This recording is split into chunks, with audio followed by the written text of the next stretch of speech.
Creating content on an affiliate website revolves around using our What You See, What You Get editor. A What You See, What You Get editor is essentially us using drag and drop tools to change aspects or the design of the site in real time by simply, again, dragging and dropping what we want to display exactly the way we want it to be displayed. Back in the day, before we had really powerful What You See, What You Get editors, we would have to use custom CSS, HTML, among other custom coding languages to make the website look really beautiful. By using a What You See, What You Get editor, we essentially are able to, again, exactly make something look like we want it to be, and we know it's going to come out perfect. When you use custom code, there's always the risk of, is it going to display exactly like we want, or are we going to have to go through 10 different versions of saving before we got it how it needs to be displayed?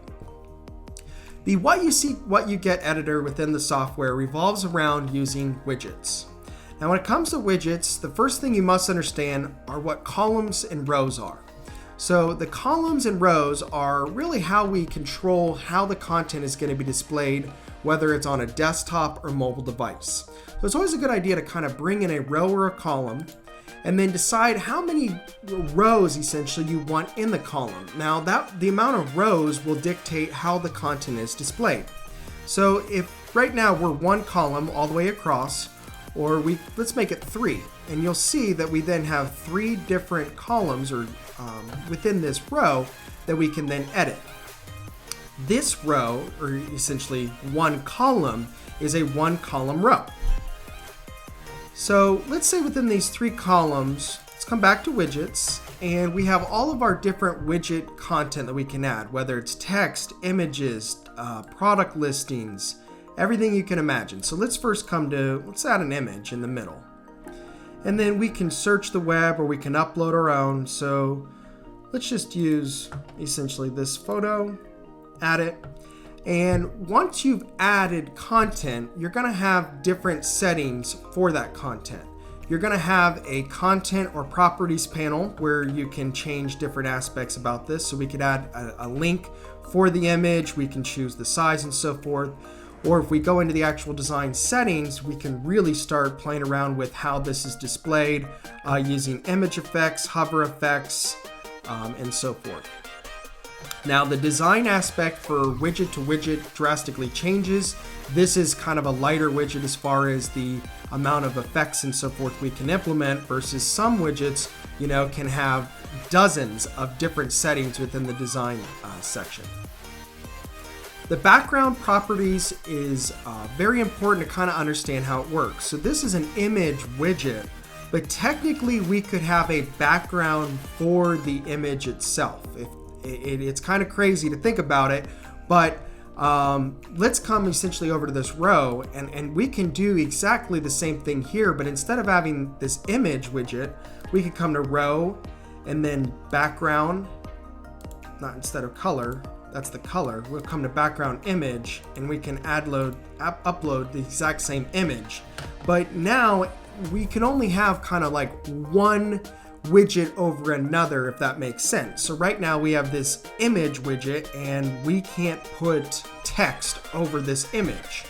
But if we come back to widgets and I go up to the top and I choose this text, I can bring it over here because we haven't added a widget to this column. What I did was I changed the background image of the row, but now if I want this to display text and then also have more settings for it, come in here, come to layout, we'll make it centered, background. Now, in order for this text to show up, if it's black, I could give it a white background and now it's all of a sudden displaying. And then we have several different other effects that we can implement here within the background.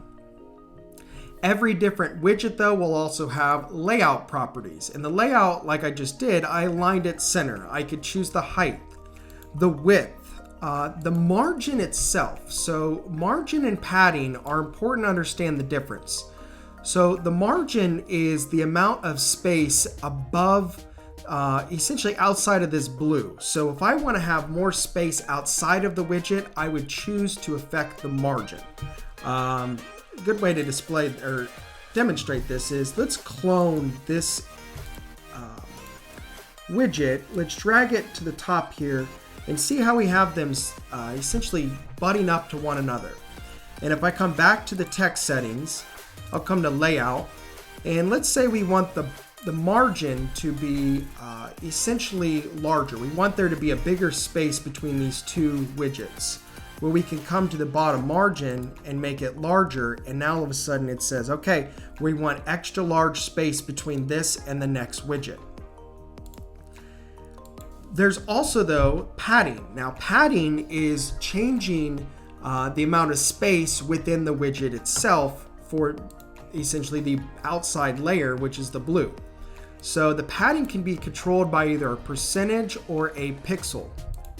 So if we make the percentage, let's say we want to, again, make this higher amount of space around the text. So let's add 10 pixels to the top and 10 to the bottom. And you can see how it added space within the widget and not around it like the margin does. Lastly, we can also even add some entrance animation. We can choose if we want it to fade in, slide in, and so forth. Most of the widgets, you're gonna want to look at the layout properties and choose how exactly you want it to display. When it comes to the widgets themselves, remember that we can also bring widgets within our columns and within columns and widgets within columns. So right now we have a 3-column. Let's say this left column, though, we want it to actually be spaced into a couple. So we can come to widgets, come to 2 columns, bring it in here, and now we have 2 columns. And I can also come here, let's drag this. Let's say we want that image to be there, and we'll come back to widgets. We want text to display above it, and just name this sample text. We'll center it. Now let's say we make a few different configurations, like I centered that text, and I want it to be a certain size, and I have certain aspects of this image that I want. Let's say I wanted to give it a let's go to background. This image, let's give it a border, for instance.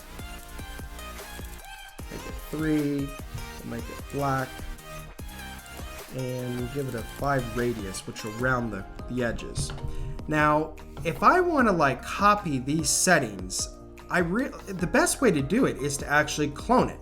Now I can clone these 2 rows, so if I come here, I can clone it, but I really want this same layout right here. So cloning that doesn't really make sense, but the point is I can clone a column or a row. So a trick is actually to come back into widgets, bring in a column within this 2-column, drag the text within the column, and then the image, and again, make sure you're all in the same column. And now I have one column here that I can come, clone, and now I can drag it over to here. Instead of this sample text, it's easier again to now just change this text based on, you already have the same font and the size and you are already centered. It's just a lot easier to work with clones and have remain the same consistency and just change the variables that are within it. So we'll just come here, change the image, and you're gonna see, everything is the same layout, we still have the same border and so forth. Another trick, let's say we want similar content to go from one page to the next. We can come here, we can clone it, and a trick is actually to drag items into the footer of the site. If you think about it, the footer is the same on every page, so if we drag something into the footer, we then click save, we then can come to another page, so we'll come to our about page, and if we wanted this same type of layout, instead of creating it from complete scratch, we can come here and then find it in the footer and drag it in there. Hopefully you find this What You See, What You Get editor video helpful, and thank you for watching.